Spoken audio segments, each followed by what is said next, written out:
Assalamualaikum warahmatullahi wabarakatuh. Perkenalkan, nama saya Yuaziza Budiman. Saya akan mengkonversi hikayat Hang Tuah ke cerpen. Sang Pertadewa memiliki kerajaan sangat luas, tiada raja yang sebanding dengannya. Di kerajaan lain, ada seorang raja yang memiliki istri dan seorang putri. Putrinya bernama Kemalan Ratna Palingga. Semenjak dari kecil, putrinya dibesarkan dengan penuh perhatian, kasih sayang, dan cinta. Dia tumbuh menjadi seorang gadis yang sangat cantik. Sang raja memerintahkan perdana menterinya untuk memanggil peramal dan menyuruh mereka untuk meramal anaknya. Dan hasil ramalannya adalah dia akan memiliki seorang suami yang akan menjadi raja pertama, dan keturunannya akan menjadi raja hingga akhir zaman. Dan akhirnya sang raja menempatkan putrinya di Pulau Biram Dewa, di sebuah istana dengan para pembantu untuk merawatnya. Beralih ke cerita Sang Pertadewa. Saat Sang Pertadewa berburu di Pulau Biram Dewa, Sang Pertadewa melihat istana Putri Kemalan Ratna dan mendekati istana tersebut. Setelah beberapa saat, mereka akhirnya saling mengenal. Sang Pertadewa menikahi Putri Kemalan Ratna, dan setelah menikah, mereka berdua selalu bersama dan tidak pernah dipisahkan. Seiring berjalannya waktu, Putri Kemalan Ratna hamil dan melahirkan putra yang ketampanannya yang berkilau bagai bulan purnama. Putra pertamanya diberi nama Sang Purba. Setelah Sang Purba dewasa, dia diangkat menjadi raja di sebuah bukit yang bernama Seguntang di Palembang, dekat dengan tepi sungai yang besar di sebelah tenggara pantai Sumatera. Ketika semua siap, dia pindah ke istana barunya. Lalu dia menyuruh rakyatnya untuk menjahit pakaian yang cocok untuk acara kerajaan. Suatu hari ketika Sang Prabu berburu dan melihat kolam yang sangat cantik, Sang Prabu akhirnya mandi di kolam itu. Ketika dia menyelam, dia mendengar guntur dari langit, dan dia melihat seorang dewa dan wujud sapi yang putih berkilau yang turun dari langit. Sapi itu memiliki tanduk panjang yang menyerupai duri besar yang tajam. Dia melihat sapi itu memuntahkan busa. Busa yang keluar dari mulut sapi itu berubah menjadi seorang gadis. Sang Prabu akhirnya menikahi gadis yang dia temui tersebut. Tak lama kemudian, istri Sang Prabu mengandung dan melahirkan anak laki yang sangat tampan. Dan akhirnya Sang Prabu memiliki 4 anak. Ada sekelompok bangsawan yang sedang berundi untuk berlayar menuju Palembang dengan maksud menemui Maharaja dan menjadi abdinya.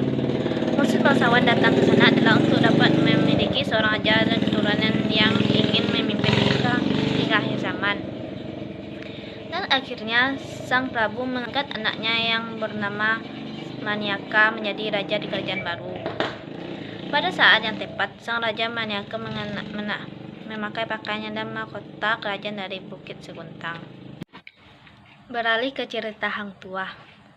Hang Mamat tinggal di tepi sungai Duyung bersama anak dan istrinya. Anaknya bernama Hang Tuah dan istrinya bernama Dang Merdu. Dia mengajak anak dan istrinya untuk tinggal di Bintan. Setelah Hang Tuah dewasa, dia pergi berlayar ke Laut Cina Selatan bersama dengan 4 sahabatnya. Kemudian dia diangkat menjadi anak Tuan Bendahara. Beberapa tahun kemudian, Baginda Raja berencana untuk mencari tempat kerajaan baru. Akhirnya Sang Raja membangun kerajaan barunya di negeri yang dinamakan Melaka. Hang Tuah menjadi kepercayaan dan sangat disayang oleh raja. Hal ini menimbulkan rasa iri dan dengki prajurit istana, dan akhirnya Hang Tuah difitnah oleh prajurit istana tersebut. Setelah mendengar fitnah itu, Hang Tuah cepat-cepat meninggalkan Malaka dan pergi ke Indrapura. Saat di Indrapura, Hang Tuah memiliki ibu angkat yang bernama Dang Ratna, inang Tuan Teja. Suatu waktu, Indrapura kedatangan perahu Malaka yang dipimpin oleh Tun Bijasura. Mereka meminta Hang Tuah untuk kembali ke Malaka. Hang Tuah akhirnya kembali karena tidak tega membunuh Hang Tuah dan menyuruh mengungsi di hulu Malaka. Di saat Hang Tuah mengungsi, Banyak kekacauan yang terjadi di istana. Raja akhirnya sadar dan menjemput Hang Tuah di Malaka dan menjabat kembali menjadi Laksamana. Setelah itu, Malaka kembali tentram. Setelah beberapa lama, gubernur Portugis melakukan persiapan untuk menuju Selat Malaka. Mereka memulai penyerangan terhadap Malaka yang menyebabkan banyak prajurit Malaka kewalahan. Dengan keteguhan hati Hang Tuah, ia menyerang musuh baik dengan pedang maupun meriam. Namun sebuah peluru mesin Portugis berhasil mengenai Hang Tuah. Ia terlempar sejauh 7 meter dan terjatuh ke laut. Hang Tuah berhasil selamat dan kembali ke Malaka. Peperangan antara Portugis dan Malaka berakhir tanpa pemenang. Setelah Hang Tuah sembuh, Hang Tuah tidak menjabat lagi menjadi Laksamana di Malaka karena dia sudah tua. Dia menjalani hidupnya di puncak bukit Jugara di Malaka. Dan Baginda Raja juga sudah tidak memimpin lagi. Dia digantikan oleh anaknya yang bernama Putri Gunung Ledang.